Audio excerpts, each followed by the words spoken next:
Alors, salut et bienvenue dans cette autre vidéo dans laquelle je vais vous montrer comment implémenter les modèles multiniveaux sous Stata.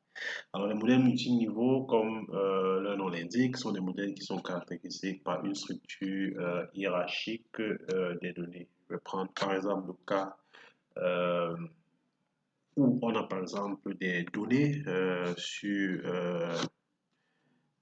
des établissements scolaires. On a à la fois des données portant sur les élèves eux-mêmes, des données portant sur leur établissement, si on a plusieurs établissements dans notre base de données. Vous voyez que dans cet exemple que je viens de prendre, on a des données individuelles qui sont au premier niveau. Et au deuxième niveau, on a des données qui sont propres à l'établissement scolaire. Nous pouvons même arriver jusqu'à trois niveaux en prenant comme deuxième niveau le niveau des données concernant par exemple l'établissement, la salle de classe, et le troisième niveau, les données concernant l'établissement scolaire entier, qui n'est rien d'autre qu'une agrégation de données au niveau inférieur. Alors, lorsqu'on a une structure de données pareille, ce n'est pas classique de pouvoir concevoir des modèles économiques, pour pouvoir analyser l'impact de certaines variables sur d'autres.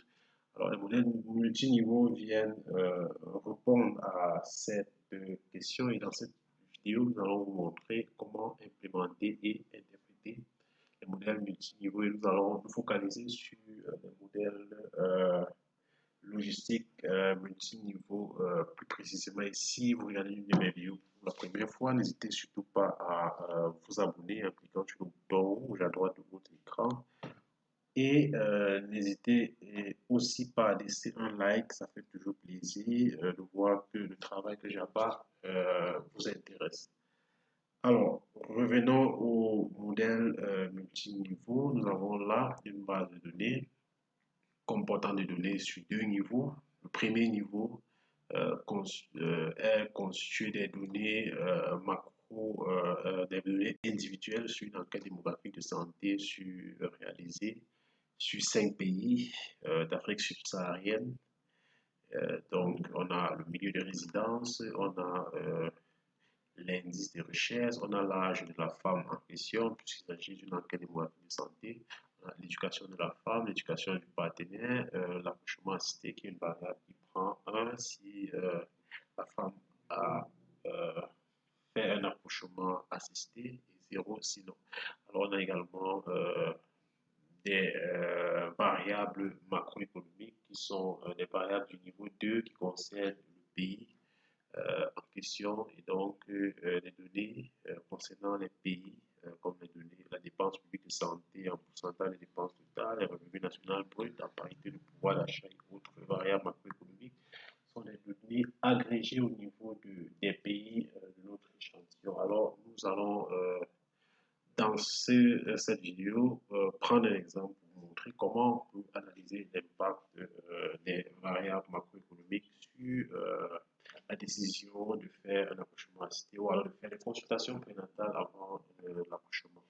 Alors, pour ce faire, comme je l'ai dit tantôt, nous allons vous montrer comment faire des modèles multiniveaux, logistique multiniveau. Alors, pour pouvoir implémenter un modèle multiniveau, logistique multiniveau, il vous suffit d'aller dans l'onglet Statistics et puis Binary Outcome, puisqu'il s'agit de modèles logistiques.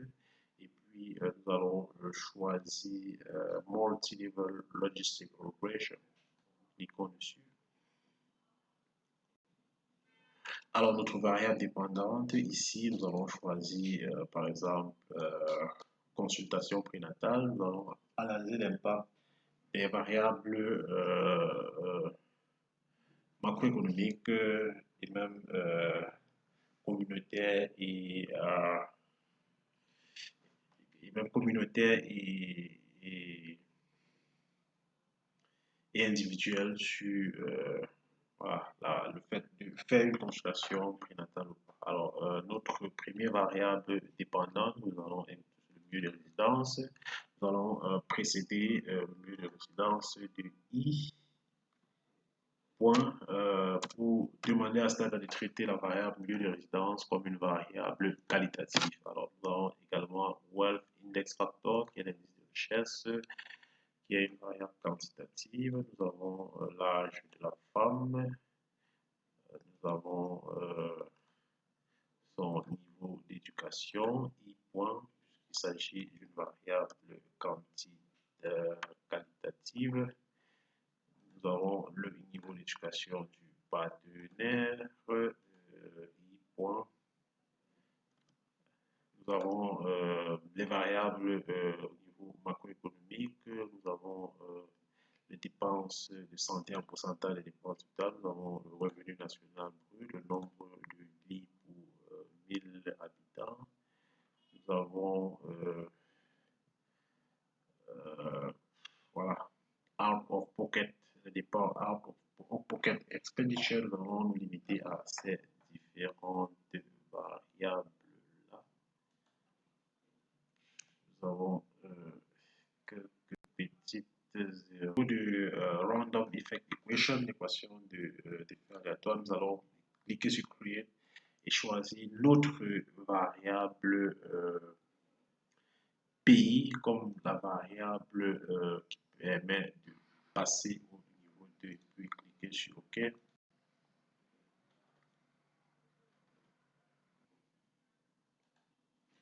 Voilà, vous voyez que les résultats de notre équation ont été affichés là et donc notre variable out of pocket a été éjectée pour problème de multicollinéarité. Et donc on a nos les résultats de notre régression qui permet de voir l'impact négatif du milieu rural vis-à-vis de la consultation prénatale, ce qui signifie tout simplement que lorsque on appartient au milieu rural, on a moins de chances d'avoir une consultation prénatale que des personnes résidant dans le milieu, les femmes du milieu urbain. On a également l'impact positif du niveau de revenu. L'âge également a un impact significatif positif sur le fait d'avoir une consultation prénatale. Donc, plus on est vieux, plus on est vieille, plus on a des chances d'avoir une consultation prénatale. On a également le niveau primaire et secondaire qui ont un impact significatif puisque les p-values sont inférieures à 5% et significatifs. Donc, le niveau supérieur n'est pas significatif, p-value supérieure à 5%. On a également le niveau d'éducation du partenaire qui influence positivement dans tous ces modalités. Ici, il faut rappeler que la modalité de référence ici, c'est l'éducation sans éducation, puisqu'on a 4 niveaux d'éducation sans éducation, primaire, secondaire et supérieure.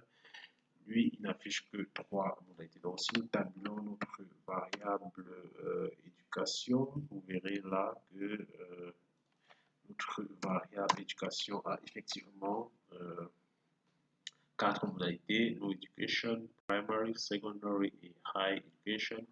Donc, dans notre modèle, la modalité de référence est sans éducation. C'est la raison pour laquelle cette modalité n'apparaît pas.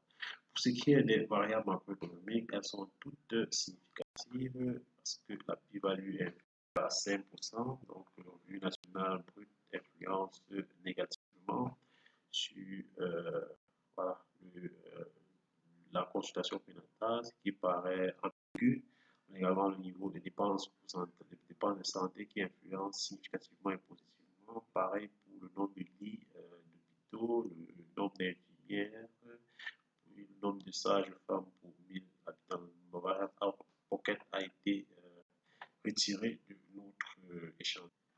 Voilà, c'était donc tout pour ce tutoriel. Nous espérons qu'il vous a permis de mieux comprendre la notion du modèle multiniveau et nous espérons que